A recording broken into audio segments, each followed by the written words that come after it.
नमस्कार, बहुत स्वागत है आप सभी का हमारे इस खास बुलेटिन में। मैं हूं आपके साथ मरियम अली।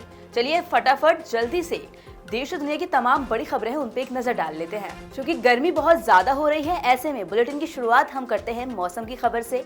आपको बता देते हैं कि आने वाले दिनों में तापमान और ज्यादा तेजी से बढ़ेगा। जी हां, IMD का पूर्वानुमान है कि आने वाले दिनों में तापमान करीब 45 डिग्री के आसपास जा सकता है। ऐसे में धूप और ज्यादा तेज हो जाएगी और साथ ही लू चलने का अलर्ट भी दिया गया। IMD ने उत्तर पश्चिम के मैदानी इलाकों में और मध्य भारत में तेज गर्मी का अलर्ट जारी कर दिया। अगले 3 से 4 दिनों तक इन क्षेत्रों में लू चलने की संभावना है, जबकि कई राज्यों में तापमान 42 से 45 डिग्री सेल्सियस तक पहुंच सकता है। वहीं पूर्वोत्तर राज्यों में झमाझम बारिश और तूफान का पूर्वानुमान जताया गया। IMD के मुताबिक पंजाब, हरियाणा, दिल्ली, राजस्थान, उत्तर प्रदेश, मध्य प्रदेश और छत्तीसगढ़ के कुछ हिस्सों में 24 से 27 और 28 अप्रैल तक हीट वेव की स्थिति बनी रहेगी, ऐसा पूर्वानुमान दिया गया था। वहीं रात में भी तापमान और ज्यादा बढ़ सकता है। उधर राष्ट्रीय राजधानी दिल्ली की बात की जाए तो यहाँ गर्मी से लोगों का हाल बेहाल हो गया। मौसम विभाग ने अनुमान लगाया कि अगले कुछ दिनों में अधिकतम तापमान 41 से 44 डिग्री के आसपास हो जाएगा। वहीं 25 से यानी आज से 27 अप्रैल तक लू के साथ तेज हवाएं भी चल सकती हैं। उधर न्यूनतम तापमान की बात की जाए तो वो 25 से 27 डिग्री सेल्सियस के आसपास रहने की उम्मीद है, जिससे रातें भी गर्म बनी रहेंगी। वहीं उत्तर प्रदेश में पश्चिमी और पूर्वी दोनों हिस्सों में लू चलने का अलर्ट दिया गया। तापमान करीब 44 डिग्री तक पहुंच सकता है। IMD ने 24 से 27 अप्रैल तक पश्चिमी यूपी और पूर्वी यूपी में हीट वेव का अलर्ट भी जारी कर दिया। उधर प्रधानमंत्री नरेंद्र मोदी 28 अप्रैल से 2 दिवसीय काशी के दौरे पे रहेंगे, जहां वो बरेगा में महिला सम्मान जो सम्मेलन है उसमें शामिल होंगे, उसको संबोधित करेंगे और साथ ही वहां यानी कि काशी में कई करोड़ रुपए की विकास परियोजनाओं की सौगात भी देंगे। वहां PM मोदी कई करोड़ की 48 परियोजनाओं के लोकार्पण करेंगे और साथ ही 112 परियोजनाओं को शिलान्यास भी करने वाले हैं। उधर PMO की ओर से सूची को लगभग हरी झंडी दे दी गई है। लोकार्पण में सबसे प्रमुख 308 करोड़ का STP वर्क, 277.63 करोड़ का रोड प्रोजेक्ट, वहीं 195.92 करोड़ का ब्रिज प्रोजेक्ट और साथ ही 45.91 करोड़ का सोवा रिक्पा भवन शामिल है। लंबे वक्त से इस भवन के लोकार्पण का इंतजार हो रहा था। इसके अलावा प्रधानमंत्री नरेंद्र मोदी 2464 करोड़ रुपए की लागत का रेलवे का सिग्नेचर ब्रिज और साथ ही कई करोड़ में नगरीय क्षेत्र में सीवरेज और वाटर सप्लाई और 429.36 करोड़ लागत का SSPG और साथ ही 198 बेड हॉस्पिटल समेत अन्य प्रमुख परियोजनाओं की नींव भी रखेंगे। पश्चिम बंगाल में विधानसभा चुनाव को लेकर हर पार्टी अपना दमखम दिखा रही है। बीजेपी की बात करें तो बीजेपी के कई दिग्गज नेता वहां शामिल हो रहे हैं। CM योगी आदित्यनाथ भी कई रैलियां कर चुके हैं। अब आपको बता दें कि आज भी उनकी कई वहां पे जनसभाएं होनी है, जिसको वो संबोधित करेंगे। आज नदिया और पूर्व वर्धमान के साथ उत्तर 24 परगना जिले में रैलियां करने वाले हैं। पहली जनसभा नदिया जिले के नवद्वीप विधानसभा क्षेत्र में करीब 12:40 पे आयोजित होगी।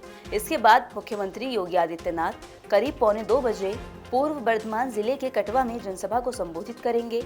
वहीं तीसरी और अंतिम रैली 3:10 पर उत्तर 24 परगना जिले के बागता में प्रस्तावित है। बता दें कि भाजपा के स्टार प्रचारक के रूप में योगी आदित्यनाथ की रैलियों में खासी भीड़ जुट रही है।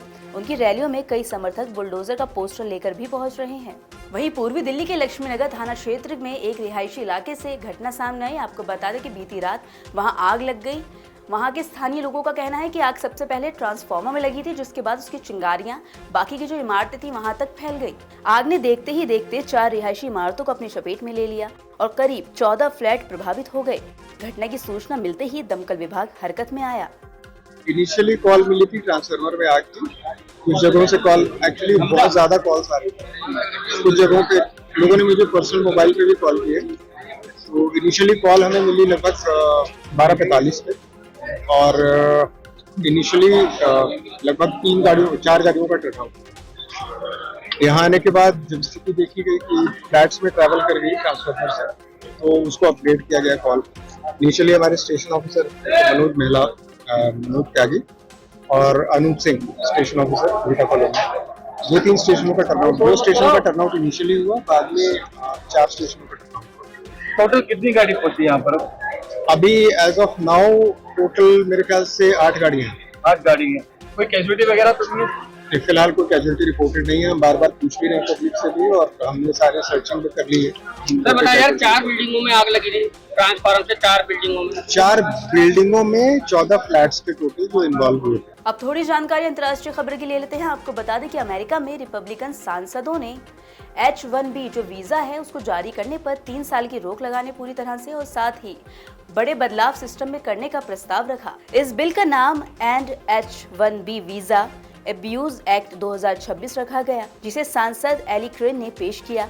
उनका कहना है कि इस वीजा सिस्टम की वजह से अमेरिकी कामगारों को नुकसान हुआ है। वहीं एली क्रेन ने कहा कि सरकार को आम नागरिकों के हित में काम करना चाहिए, न कि बड़ी कंपनियों के मुनाफे के लिए। उनके मुताबिक ये बिल अमेरिकी लोगों को रोजगार के ज्यादा अवसर देगा और वीजा प्रक्रिया को सख्त बनाएगा। इस प्रस्ताव को ब्रेंडन गिल, पॉल गोसर और एंडी ओगल्स जैसे कई रिपब्लिकन सांसदों का समर्थन भी मिला। वहीं इस बिल में कई बड़े बदलाव के सुझाव दिए गए। इसके तहत हर साल दिए जाने वाले H-1B वीजा की संख्या 65,000 से घटाकर 25,000 करने का प्रस्ताव है और सभी छूट खत्म करने की बात कही गई। साथ ही लॉटरी सिस्टम हटाकर वेतन के आधार पर चयन करने और न्यूनतम वेतन $2 लाख सालाना तय करने का सुझाव भी दिया गया। तो हमने आपको दिखाई देश और दुनिया की तमाम जरूरी खबरें जो आपके लिए जानना बेहद इंपॉर्टेंट थी। अब आपको इन खबरों का अपडेट भी चाहिए होगा तो उसके लिए आपको जुड़े रहना होगा नवोदय टाइम्स पंजाब केसरी के साथ।